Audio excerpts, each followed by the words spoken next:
마가복음 10장 43절에서 45절까지의 말씀 다 같이 합독하도록 하겠습니다. 너희 중에는 그렇지 아니하니 너희 중에 누구든지 크고자 하는 자는 너희를 섬기는 자가 되고 너희 중에 누구든지 으뜸이 되고자 하는 자는 모든 사람의 종이 되어야 하리라. 인자에 온 것은 섬김을 받으려 함이 아니라 도리어 섬기려 하고 자기 목숨을 많은 사람의 대속물로 주려 함이니라. 아멘. 하나님의 말씀입니다. 정말 수고 참 많이 하셨습니다. 그래서 그레탄타 섬기는 교회가 한 해를 잘 마무리하고 이 자리에 있게 된 것 같습니다. 목회자로서 또 여러 귀한 성도님들과 더불어 같이 교회를 세워가는 게 얼마나 영광스럽고 감사한지 모르겠어요. 우리 피차가는 그런 마음을 가지고 이 자리에 있다라고 생각이 됩니다. 여러분 이솝 이야기, 그 이솝 우화를 잘 아실 것을 생각합니다. 우화의 아버지라고 불리는 사람입니다. 이 이솝이 아주 어렸을 때 학교에서 공부를 하고 있는데 선생님께서 예상하지 못했던 특별한 그 심부름을 이 이솝에게 시킨 것입니다. 가까이에 있는 공중 목욕탕에 가서 사람이 얼마나 있는지 알아보고 오라고 이솝에게 시킨 거예요. 그래서 이솝이 냅다 달려가서 그 목욕탕을 둘러본 후에 이 선생에게 돌아왔습니다. 그리고 뭐라고 말했는가 하니 사람은 한 사람밖에 없습니다 라고 보고를 한 거예요.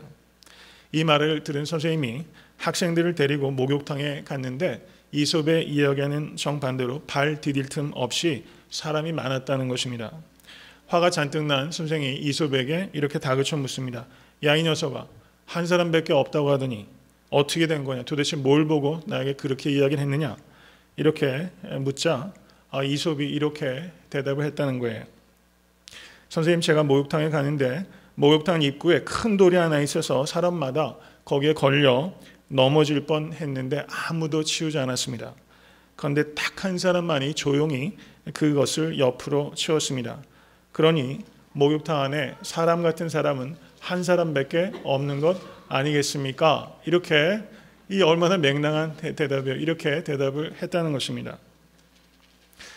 내일이면 벌써 2012년도 달력의 마지막 한 장을 떼게 됩니다. 저는 이 연말이 되면 항상 생각하는 것이 우리의 인생의 마지막 달력을 떼는 순간도 올 것이다 라는 것을 기억하는 것입니다.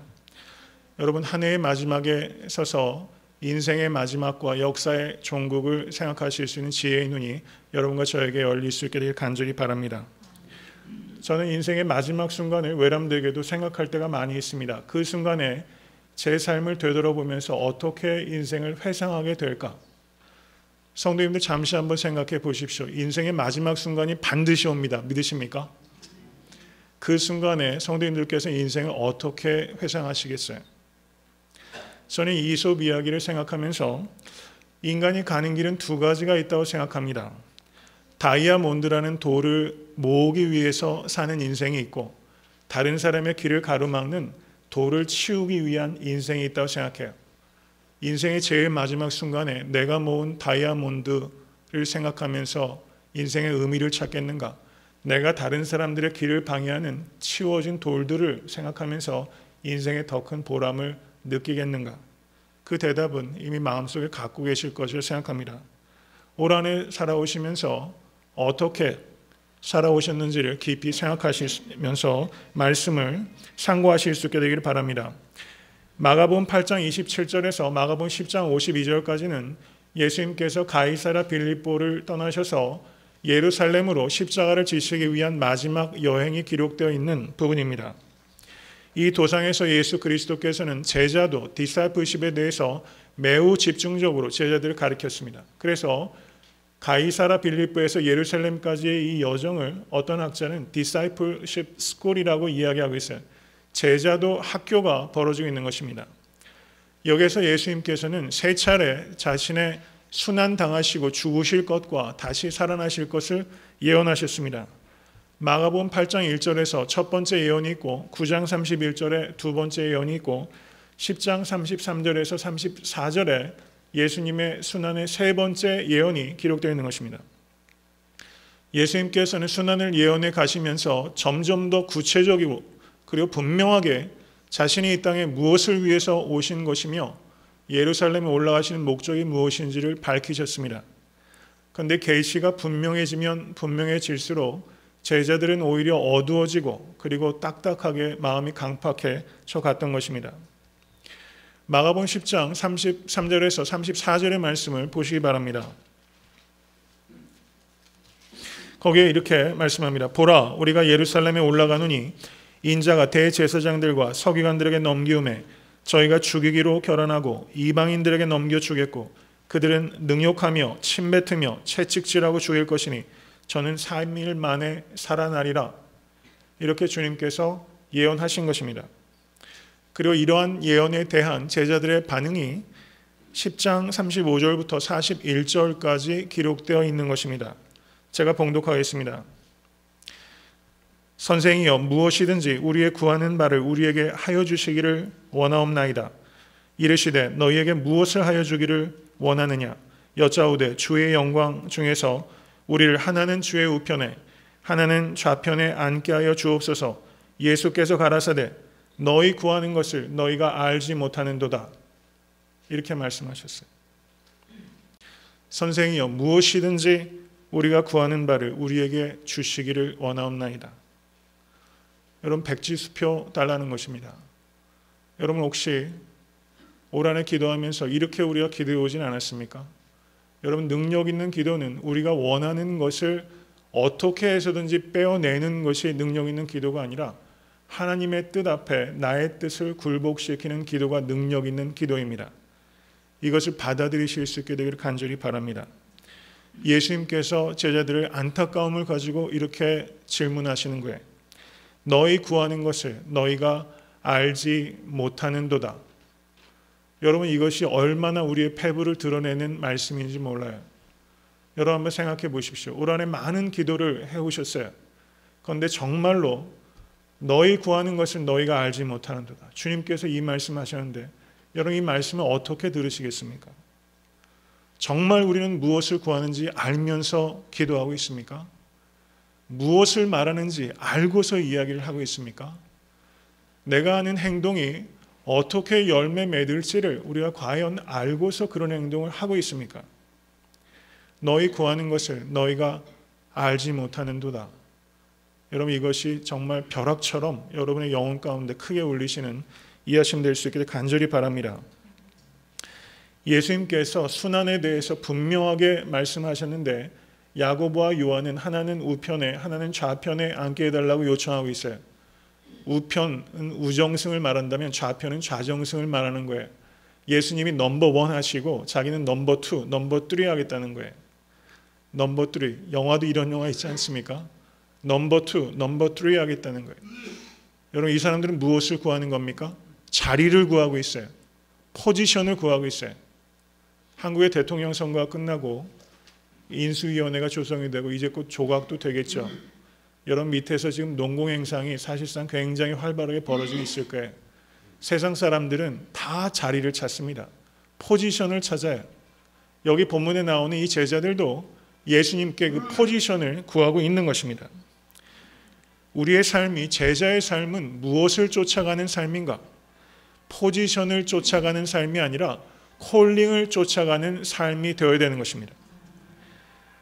포지션이 아니라, 자리가 아니라 부르심을 쫓아가는 인생 살아가시는 사랑하는 성도 되실 수 있게 간절히 축원합니다.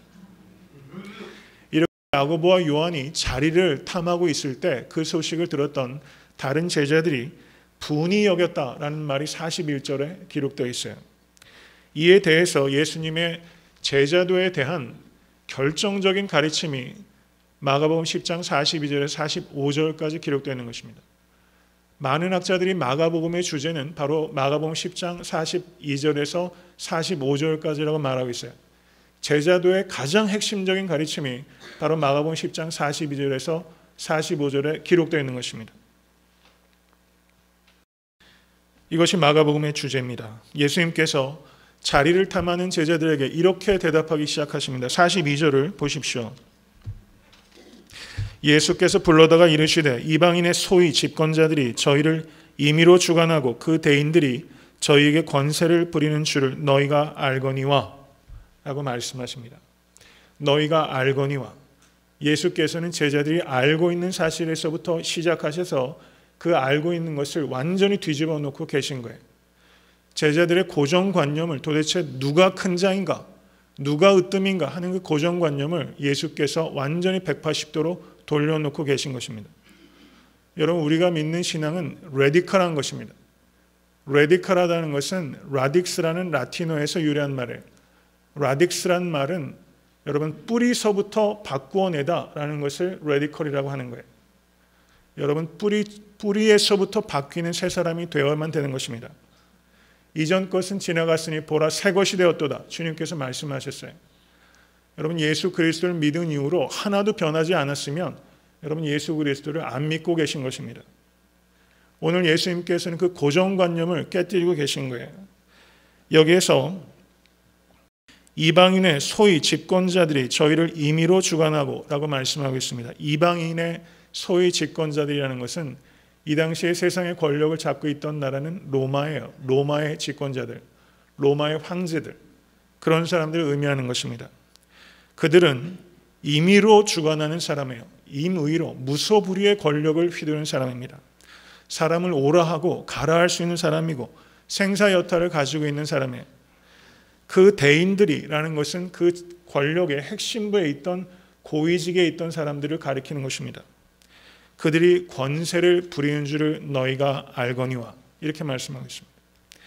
이 가르침을 좀 풀어서 간단하게 말씀을 드리면 세상에서 성공했다고 하는 사람은 지배력이 있고 다른 사람들을 위해 군림하는 사람을 성공하는 것이다 라고 말한다. 그러나 그 다음 보십시오. 43절 너희 중에는 그렇지 아니하니 라고 예수께서 말씀하셨어요. 너희 중에는 그렇지 아니하니 성경 언어를 보면 여기에서 그렇지 아니하니 너희 중에는 이렇게 어순이 사실상 그렇게 되어 있어요. 그런데 번역을 그렇게 하면 어색하기 때문에 우리 말의 의미가 통하게 번역한 거예요. 근데 예수께서 하신 말씀은 그렇지 아니하니 너희 중에는 이렇게 예수께서 말씀하신 거예요. 이것은 우리가 그리스도인들이 살아가는 길은 세상이 살아가는 길과 전혀 다른 길이다라는 것을 주님께서 힘주어 강조하신 거예요. 여기에서 너희는 그렇지 아니하니 할 때 그 동사는 비동사입니다. 여러분 비동사는 무엇이다라는 것을 말하는 거예요. 이것은 정체성에 관한 문제입니다. 여러분 그리스도인의 정체성은 그리스도인의 성공은 다른 사람들을 위해서 군림하고 지배하는 것이 아니다 라고 예수님께서 단언하셨어요. 여러분 그리스도인의 길을 걸어가실 수 있기를 간절히 바랍니다. 여러분 D.L. 무디 목사님께서 이런 말씀을 하셨습니다. 경청하시기 바랍니다. 한 사람의 인생을 평가할 때 그가 인생을 살면서 얼마나 많은 종을 거느리고 살았는가 하는 것은 중요한 것이 아닙니다. 중요한 것은 그가 얼마나 많은 사람에게 종노릇하였는가 하는 것이 중요한 것입니다. 라고 말씀하셨어요. 오늘 설교 말씀의 제목은 얼마나 많은 사람에게 종노릇하였는가예요. 여러분 한 해의 마지막 예배를 드리면서 여러분 우리는 삶을 회고할 수 있어야 되는 것입니다. 삶에서 퇴수해서 거리를 두고 나의 삶을 객관적으로 조망할 수 있어야 돼요. 근데 내 삶을 평가하는 기준은 내가 얼마나 많은 사람들을 위해 왕노릇하였는가 하는 것이 아니라 내가 얼마나 많은 사람들에게 종노릇하였는가라는 관점에서 한 해의 삶을 여러분 결산하실 수 있게 간절히 바랍니다. 그것이 바른 기준이에요. 그리고 예수께서 이와 같은 그 제자도 섬기는 종으로서의 삶을 가리키시면서 그 근거를 45절에 가리키고 계신 것입니다. 45절 말씀을 보시기 바랍니다. 인자에 온 것은 섬김을 받으려 함이 아니라 도리어 섬기려 하고 자기 목숨을 많은 사람의 대속물로 주려 함이라. 믿으십니까? 여러분 이게 얼마나 중요한 말인지 몰라요. 예수 그리스도께서 예수님께서 그리스도요 하나님의 아들이심을 믿으십니까? 이것을 믿으면 세상을 이길 수 있다라고 요한 1서에서 말씀하셨어요. 여러분 예수께서 주요 그리스도이십니다. 이것을 믿는 사람은 예수께서 걸어가신 길을 동행하는 사람입니다. 예수께서 걸어가신 길에 대해서 지적으로 동의하는 것을 학생이라고 하고 예수께서 걸어가신 길을 따라가는 사람을 제자라고 하는 것입니다. 예수께서 가신 길은 섬김을 받는 길이 아니라 섬기려 하는 길이라는 것입니다. 하나님의 아들조차 이 땅에 오신 것이 섬김을 위하여 오셨다는 것입니다. 스코틀랜드의 한 목사님이 이런 말씀을 하셨어요. We are saved to serve. 이렇게 말씀하셨어요. 여러분 간단한 영어입니다. 기억하십시오. We are saved to serve. 우리는 무엇을 위해서 구원받았습니까? 섬기기 위해서 구원받은 거예요. 아멘. 우리는 섬기기 위해서 구원받은 것입니다. 예수님께서 이 땅에 오신 이유를 마가복음 10장 45절은 두 가지로 설명하고 있어요. 성경에서 오다라는 단어가 있는데 그 에로코마이라는 단어입니다. 그 단어가 두 가지 목적이 있어요. 그런데 부정사가 두 개가 여기에 있습니다. 첫 번째는 섬기기 위해서 왔다는 것이고 두 번째는 자기 목숨을 많은 사람의 대속물로 주기 위해서 왔다. 예수님은 주기 위해서 이 땅에 오신 것입니다. 예수님께서 무엇을 주기 위해서 오셨습니까? 여러분을 위해서 생명을 주시기 위해서 이 땅에 오신 것입니다. 믿으십니까? 가장 귀한 생명을 우리가 아직 죄인 되었을 때 우리를 위해서 주신 것입니다. 여러분 영화 좋아하시는 분들 많이 계시죠? 오래전에 저도 아카데미 시상식을 보면서 드라이빙 미스 데이지라는 영화가 그 아카데미에서 많은 상을 탔던 기억이 나요. 여러분 그 영화 보신 분도 계실 것이라고 생각합니다. 이 드라이빙 미스 데이지라는 영화가 퓰리처상을 받은 알프레드 유리가 그 연극을 만든 연극을 바탕으로 만들어진 영화라고 합니다.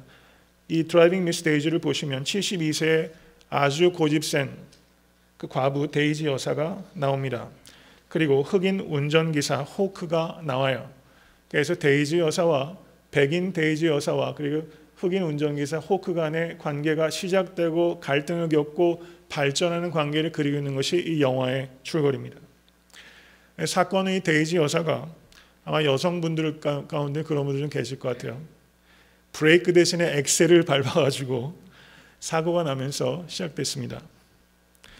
데이지 여사의 아들이 이제 더 이상 어머니가 나이 많이 드셔서 위험하기 때문에 운전기사를 한 분 고용해서 드리겠다고 이야기를 했는데 이 데이지 여사가 한사코 그것을 거절해요. 그렇지만 아들의 청을 물리칠 수 없었습니다.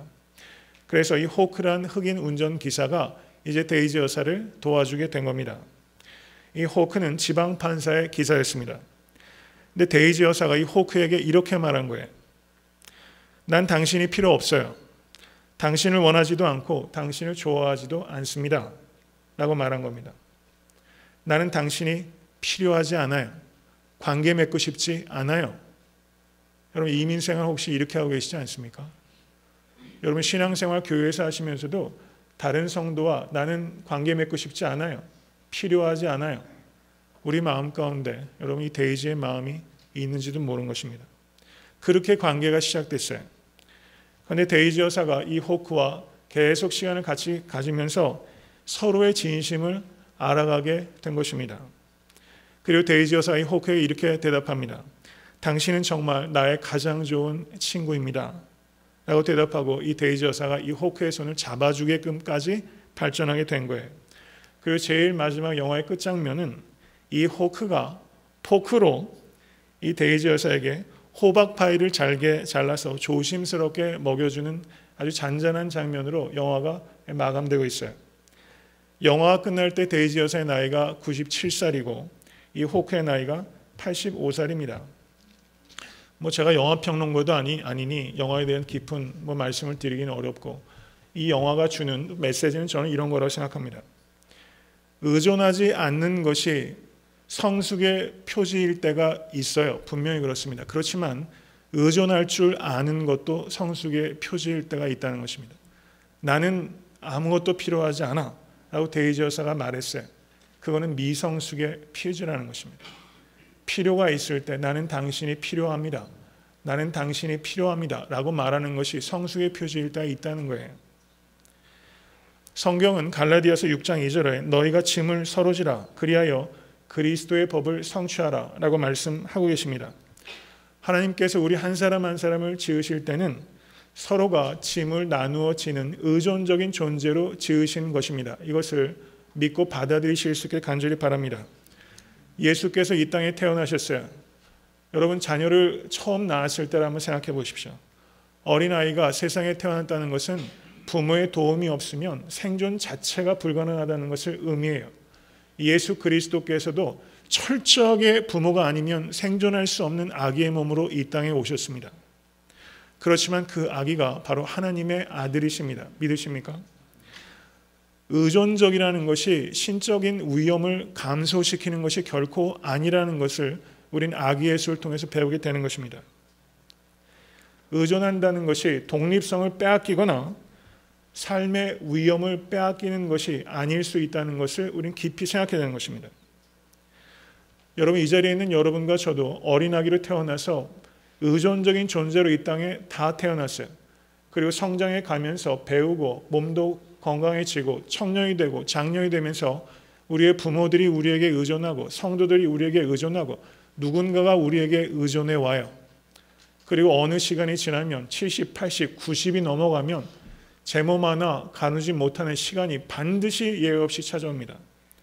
그리고 그 시간에 우리는 기쁜 마음으로 자유롭게 의존하는 존재가 되어 가야 된다는 것을 말씀하고 있는 것입니다. 내가 게으르고 태만하고 어리석어서 다른 사람에게 상습적으로 의존하는 것은 약한 것이고 악한 것이지만 여러분, 세상의 구조적인 악 때문에 의존하지 않고는 살 수 없는 가난하고 고난 심령도 많이 있어요. 의존하는 것 자체가 약한 것도 아니고 악한 것도 아니라는 것입니다. 하나님의 계획은 우리가 서로에게 의존하며 짐이 되라는 거예요. 그리고 그 짐을 서로 나누어 지라고 말씀하고 있다는 것입니다. 의존할 줄 아는 성숙을 배우실 수 있는 사랑하는 성도 되시길 간절히 바랍니다. 그리고 의존하지 않는 성숙도 배우십시오. 성숙은 두 가지가 있는 거예요. 의존하지 않는 성숙과 의존할 줄 아는 성숙을 배우실 수 있기를 간절히 바랍니다. 올 한 해를 마감하면서 제가 성도님들과 이렇게 저렇게 대화를 나눌 수 있는 기회가 있어요. 지나가면서 짧게 대화할 때도 있고 성경 공부 끝나고서 얘기할 때도 있고 간혹가다 커피 한 잔 마실 기회가 있어서 성도님들과 이야기할 때도 있어요. 그런 성도님이 그런 이야기를 하시더라고요. 올 한 해 저희 교회에 제가 쭉 오신 성도님들을 보니까 한 50여 분 정도가 새로 오셔서 계속 출석하고 계세요.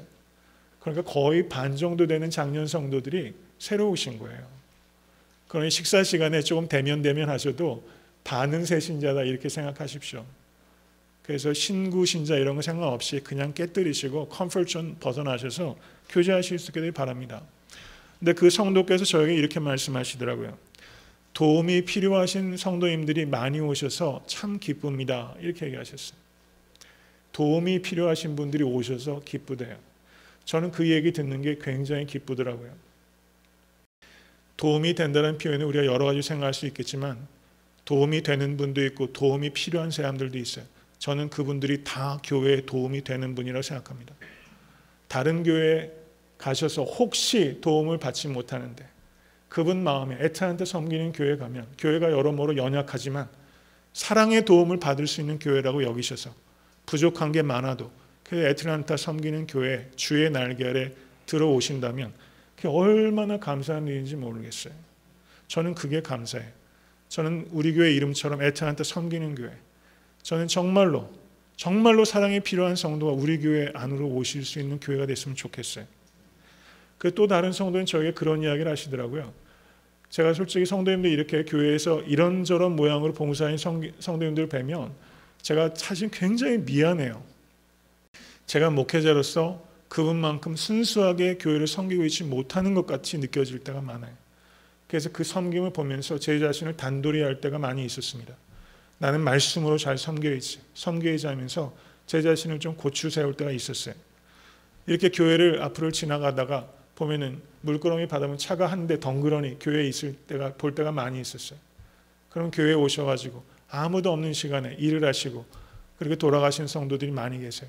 어느 날 밤 늦게 저녁에 교회에 차들이 주차되어 있더라고요. 그래서 뭐지? 하고서 이렇게 들어와 봤더니 이 성전에 여러 사람이 모여서 기도하고 있더라고요. 고마웠어요. 얼마나 고마웠는지 몰라요. 그래서 한 성도님께 올 한 해 참 수고 많이 하셨습니다. 이랬더니 그러시더라고요. 섬길 수 있어서 너무 감사했습니다. 이렇게 얘기하시더라고요. 섬길 수 있어서 너무 감사합니다. 여러분, 세상에서 사람들은 섬김을 받으면 기쁨을 누리는데 우리가 예수 그리스도를 안 다음부터는요, 섬김을 받는 기쁨보다 섬기는 기쁨의 깊이를 맛보기 시작하는 거예요. 그 기쁨이 커요. 그렇게 대답하는 성도님들 같이 신앙생활하는 게 얼마나 감사한지 모르겠습니다. 여러분, 우리가 살고 있는 지역의 이름이 둘루스입니다. 둘루스. 근데 둘루스가 그리스어로 둘루스가 종이라는 뜻이에요. 종. 슬레이브를 둘루스라고 합니다. 이 도시의 이름을 지을 때 그 뜻을 생각하고 지었는지 안 지었는지 저는 모르겠어요. 예수께서 종이 되어 모든 사람을 섬기라 라고 말씀하십니다. 종이 된다는 뜻은 내가 섬기는 대상을 결정할 수 없다는 뜻입니다. 내가 이 사람은 섬김이 잘 되는 사람이 있고 도저히 섬김이 안 되는 사람이 있어요. 그런데 예수님께서는 그것을 선택할 수 없는 것이 종이다. 모든 사람의 종이 되어라 라고 엄청난 책임, 엄청난 수준의 윤리를 우리에게 던져놓고 계신 것입니다. 여러분, 이 말씀을 정말 믿으십니까? 모든 사람의 종이 되는 사람이 으뜸이다 라고 말씀하셨어요. 여러분, 우리가 살고 있는 시대는 사실상은 그 법적인 슬레이브는 거의 없죠. 세계 자체가. 근데 성경 시대에는 슬레이브들이 많이 있었습니다. 로마가 다스리던 시대에 전 세계 슬레이브가, 물론 서유럽 중심으로죠, 역사학자들이 약 6천만 정도의 슬레이브가 있었다고 통계를 내고 있어요. 6천만. 그리고 그 당시에 남겨진 문헌을 보면 이런 기록이 있습니다. 로마의 한 역사학자가 이렇게 글을 남기고 있습니다. 농업에 대하여 글을 쓰면서 도구를 세 가지로 분류하는데 도구가 세 개가 있다는 거예요. 첫째 도구는 노예고, 둘째 도구는 소들이고, 셋째 도구는 농기구다. 이렇게 남겨진 로마 시대의 문헌이 있어요. 소와 농기구와 노예가 동급이라는 것입니다. 여러분, 로마의 어거스투스 황제 잘 아시죠? 철학자이기도 합니다. 이 사람이 그 애완용 새를 기르고 있었는데 이 애완용 새를 기르고 있던 종이 실수로 그 새를 죽게 했습니다. 그러자 이 왕이, 이 어거스투스가 그 종을 죽여버리고 말았어요. 애완용 새 한 마리의 값도 안 되는 것이 종입니다. 예수께서 이 가르침은 바로 이러한 세상에서 가르치신 거예요. 너희가 종이 되어 모든 사람을 섬기라. 애완용 새 하나의 가치도 없는 종과 같이 섬기라 라고 주님께서 가르치셨어요. 이게 얼마나 인기가 없는 가르침이겠어요. 귀를 막고 싶은 이야기를 예수께서 하고 계신 거예요. 저는 강대상에서 귀를 막고 싶은 말씀을 전해야 된다고 믿습니다. 정말로 성도들께서 귀를 막고 싶을 만큼 그 말씀을 정직하게 그리고 뜨겁게 전하는 강단이 될 수 있게 간절히 바랍니다. 여러분, 예수님께서 이렇게 가르치셨어요. 그리고 예루살렘에 들어가셨습니다. 그리고 예루살렘에 들어가셔서 마가복음에는 기록되어 있지 않지만 그 요한복음 13장을 보시면 예수께서 제자들의 발을 씻기셨어요. 그 잔 그룬너라는 그 신약학자가 제 스승인데 그분이 요한복음 강의 시간에 그렇게 그 요한복음 13장을 설명하셨어요. 크리에이터가 크리에이처 앞에 무릎 꿇은 사건이 바로 요한복음 13장입니다. 이렇게 말했어요. 적절하고 시적인 표현입니다. 크리에이터, 창조주가 크리에이처, 피조물 앞에 무릎을 꿇었어요. 여러분, 올 한 해 우리가 무릎을 꿇은 적이 있습니까? 예수님께서 제자들 앞에 무릎을 꿇으셨습니다. 그리고 발을 씻기셨어요. 여러분, 요한복음 13장을 우리에게 주신 이유가 무엇입니까? 신입생 새내기 환영회 때 발 씻기라고 이 말씀을 주신 게 아니에요. 교회에서 수련회 가서 세족식 하라고 이 말씀을 주신 게 아닙니다. 초대교회에 수세기 동안 세족식이라는 의식 자체가 있었던 기록은 아무데도 없어요. 후대에 와서 이것을 의식으로 만든 거예요. 저는 이 의식 자체는 의미가 있다고 생각합니다. 문제는 그것은 형식이라는 거예요. 그 형식에 담겨야 되는 내용은 무엇입니까? 여러분, 인체에서 제일 낮은 곳에 있고 제일 냄새나는 곳은 발입니다.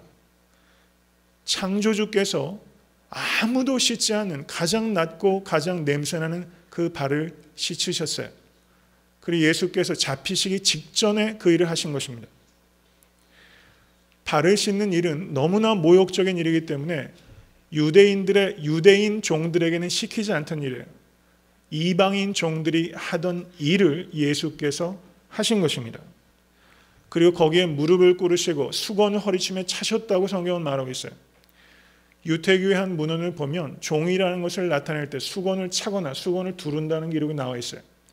예수께서는 가시적으로 나는 슬레이브라는 것을 나타내셨어요.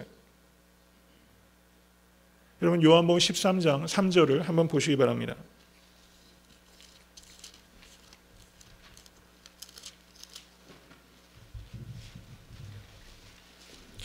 요한복음 13장 3절 말씀 다 같이 읽겠습니다. 저녁 먹는 중 예수는 아버지께서 모든 것을 자기 손에 맡기신 것과 또 자기가 하나님께로부터 오셨다가 하나님께로 돌아가실 것을 아시고 이렇게 말씀하셨어요. 여러분, 이 말씀을 주의 깊게 읽으신 분들은 많지 않으실 거예요. 여기서 예수님께서 하나님께서 예수의 손에 모든 것을 맡기셨다고 말하고 있어요. 예수님의 손에 모든 것이 달려있는 것입니다. 그런데 예수께서 그 손으로 무엇을 하셨습니까? 제자들의 발을 씻기셨어요. 여러분, 한번 손을 한번 보세요. 우리의 손이 가장 권능을 나타낼 때는 무엇을 하는 것입니까? 아무도 씻지 않는 사람들, 가장 낮고 천한 것을 닦아낼 때 그 손이 권능의 손이다. 그 역설이 바로 여기에 있다는 사실입니다. 예수님께서 아버지께로 돌아가실 것을 아셨다고 말씀하고 있어요. 이제 그토록 그리던 성부 하나님을 성자 예수님께서 만나시는 장면이에요.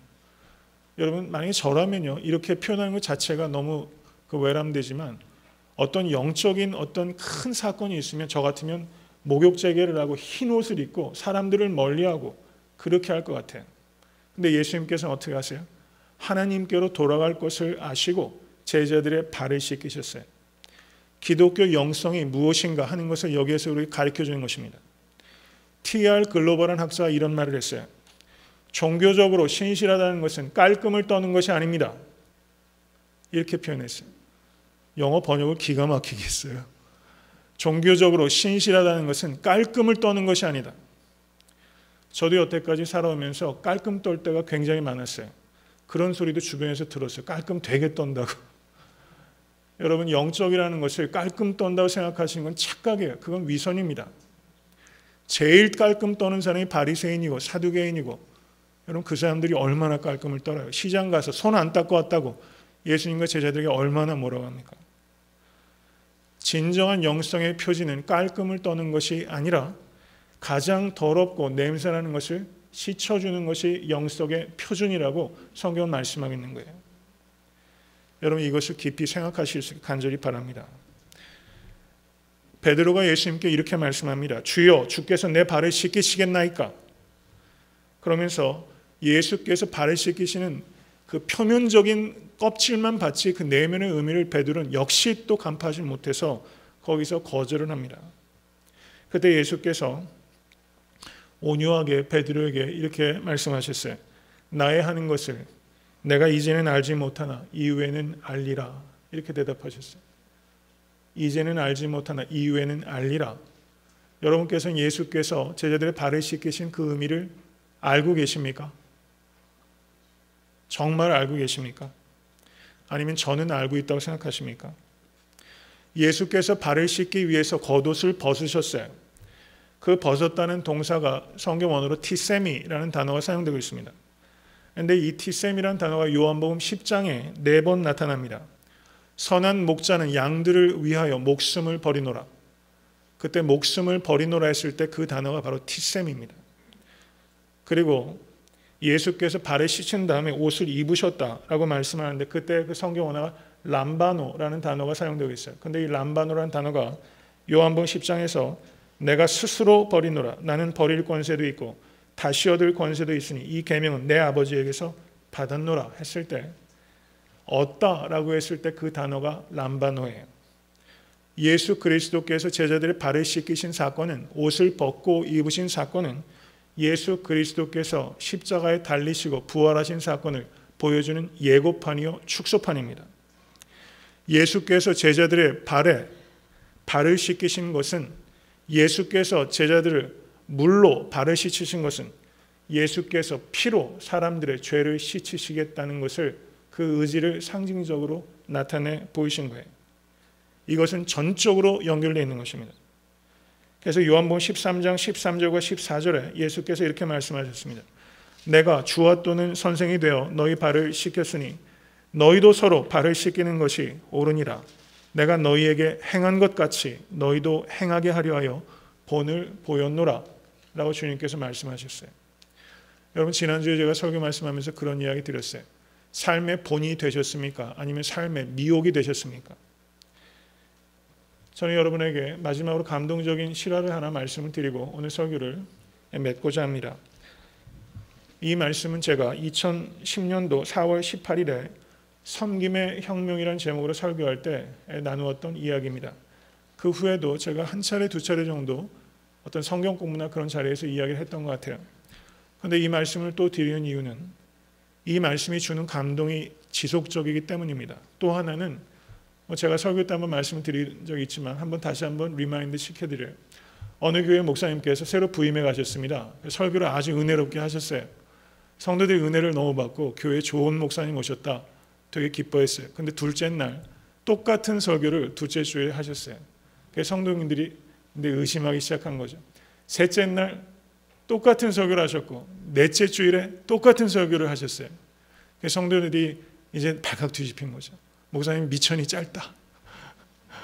어떻게 해야 되나 이러는데 목사님께서 그러셨다는 거예요. 내가 설교했는데 여러분 삶이 하나도 변하지 않았습니다.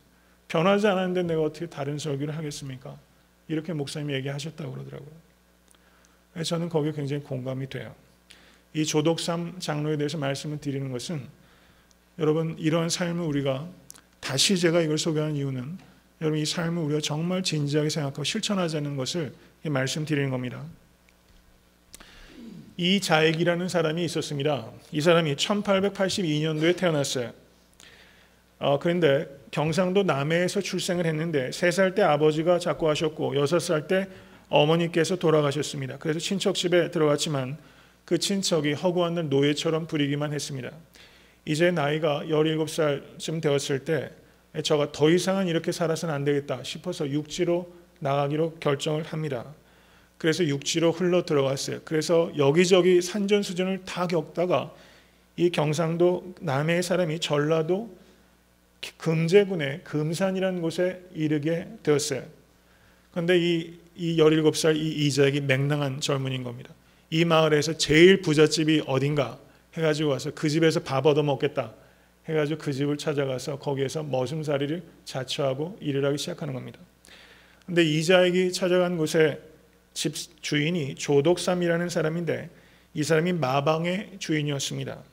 마을에서 가장 큰 부자였고 영향력이 큰 사람이었습니다.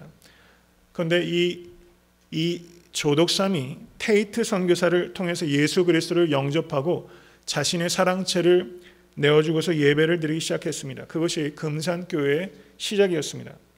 그리고 1905년 봄에 이 조독삼, 이 주인과 그 집의 종, 이 이자익이 같은 날 세례를 받게 되었어요. 주인과 종이 같은 날 한자리에서 세례를 받은 것입니다. 하루는 조독삼이 그 아들 조용호가 서당 훈장을 모시고 한문을 배우고 있는데 거기에 우연치 않게 이 종놈 이자익이 천자문을 술술 외우고 있는 것을 본 거예요. 그러자 그 다음날 이 조독삼이 자기 아들 조용호 옆에 자신의 종놈 이자익을 앉혀서 한학을 같이 공부시킬 만큼 사람이 큰 사람이었어요. 이 조독삼과 이자익을 중심으로 이 금산교회가 놀랍도록 부흥하기 시작했습니다. 세례를 같이 받았던 이 두 사람이 같은 날 교회에서 집사로 세움을 받게 됐어요. 여러분 조독삼의 입장에서 한번 생각해 보십시오. 나이가 자기보다 15살이나 어린 이 종이 자기와 같이 세례받고 집사를 받았어요. 여간 불쾌한 일이 아닐 거예요. 저도 이건 감당 못할 것 같아요, 솔직히. 근데 조독삼이 아무 불평이 없었습니다. 그리고 교회가 부흥했고 교회에서 장로 한 분을 세울 필요가 있게 됐어요. 그래서 이 조독삼 씨와 이 이자익이 같이 장로 후보로 올라가게 된 것입니다. 그래서 투표를 했어요. 근데 여러분 누가 장로로 픽됐겠어요? 조독삼입니까? 이자익입니까? 이자익이죠. 이자익이 장로로 뽑히게 된 거예요. 그 집의 종놈이 상전을 제치고 15살이나 나이가 어린 종이 장로로 뽑히게 된 겁니다. 여러분 그 자리에 그런 투표 결과 나오면 얼마나 황당하겠어요. 사실 그 투표는 요식 절차죠. 당연히 조독삼이 될 거라고 생각하는 겁니다. 당연히. 근데 이자익이 됐어요. 이자익이 됐습니다. 장례는 얼음장처럼 얼어붙었어요. 근데 그 순간 이 조독삼 집사가 일어나서 이렇게 말을 하는 것입니다. 우리 금산교회 교인들은 참으로 훌륭한 일을 해내셨습니다. 저희 집에서 일하고 있는 이자익 영수는 저보다 신앙적 열의가 대단합니다. 여러분 참 감사합니다. 이렇게 조독삼 집사가 나와서 인사를 한 거예요. 여러분 전율이 흐르지 않겠습니까? 조독삼은 자신의 종이었던 이자익의 설교를 듣고 이자익의 치리를 받으며 그 교회에서 이자익을 도와서 교회를 세워갔던 것입니다. 그리고 조독삼 집사는 여기서 멈추지 않고 이 이자익을 평양신학교로 보내서 신학 공부를 시켰고 이자익 씨가 목사가 되자 1915년에 자신의 종이었던 이자익을 담임 목사로 청빙하게 되는 것입니다. 그리고 이자익 목사님은 목회를 잘하셔서 대전신학교에 이자익 기념관이 있을 정도로 후대에 큰 영향을 끼친 목사가 되셨다는 겁니다. 여러분 이자익과 조독삼을 생각할 때 저는 개인적으로 조독삼이 큰 사람이라고 생각합니다. 이 조독삼은 1906년에 금산교회 내에 유광학교를 세우게 됐고 유광학교에서 교육받은 사람이 전주와 금산에서 3.1운동을 주도하는 민족의 지도자들로 성장할 수 있었어요. 그리고 조독삼이 죽을 때 저가 이렇게 유언을 남겼다는 것입니다. 절대로 우상을 섬기지 말고 제사는 지내지 말아라. 예수를 잘 믿어 나를 만날 수 있도록 신앙생활을 잘하고 너희들은 네 대를 이어서 목사님을 잘 섬기고 교회를 지켜야 한다. 조독삼이 죽었을 때 가장 통곡을 많이 한 사람은 친자식들이 아니라 이자익 목사가 가장 크게 통곡했다는 거예요. 여러분 저는 이 이야기를 이렇게 읽을 때마다 마음에 크게 감동이 됩니다. 그런데 저는 이 이야기를 기적이라고 생각했었어요. 그런데 어저께 설교를 준비하면서 이게 기적이 아니라고 생각하게 됐어요. 이게 기본이라고 생각했어요. 예전엔 이런 일들이 교회에서 도대체 볼 수가 없으니까 이게 기적이었는데 가만히 오늘 말씀대로 보니까 예수님이 하신 말씀대로 순종한 것밖에 안 돼요. 기본이구나 이런 생각이 들더라고요. 이게 기본이 기적이 되어버린 희한한 세상에 우리가 살고 있어요. 교회가 말씀대로 기본대로만 하면 기적이 날로 나타나는 거예요. 여러분 순종하면 기적이 나타납니다. 여러분 뭔가 슈퍼내추럴한 그런 기적만을 쫓아가지 마세요. 제가 성역 공부하면서 그런 말씀 드렸어요. 여러분 하나님께서 말씀으로 천하 만물을 창조하신 것 믿으십니까? 온 천하 만물이 하나님께서 세우신 질서대로 자연이 운영된다는 것이 여러분 그게 기적이라는 것을 믿으십니까? 뭔가 자연적인 질서를 깨뜨리고 나오는 것을 우리가 기적이라고 생각하는데 하나님께서 만드신 공교한 원리에 따라 세상이 돌아가고 있는 것이 사실은 더 큰 기적이에요.